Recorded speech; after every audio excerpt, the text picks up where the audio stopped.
Hello મિત્રો, અત્યારે આપણે માંડવી ઉપાડીને લાવ્યા છે. જોઈ શકો તમે આવી લાગેલી છે અને આ ભાઈની માંડવી છે. અને આ બધા અત્યારે જોવા આવ્યા છે માંડવી. અત્યારે ખરીદવાના છે. આ મેન સાહેબ કેટલા શું કિંમત કરી છે ભાઈ માંડવી? આ કિંમત આ માંડવીની હે 25,000 માં રાખી કેટલામાં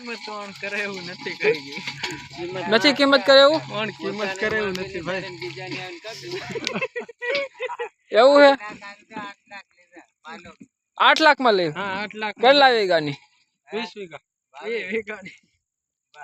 22 વીઘાની એવું હા આ બાબાના છોકરા આ ઉભા આ બે અને એક આ હે જોઈ શકો તમે આમ લાગવી જો આ બાજુ કે હાલ વીર હાલ છોડો ઉપાડ આમ આમ એ છોડવામાં આમ જો યાર તમે મીડિયામાં હારો હા આવી જાવ મન આ મરચા કે મરચા એક વીઘાની નવરા રહ્યા કેમ તમે સામે જાતે ના આ જાય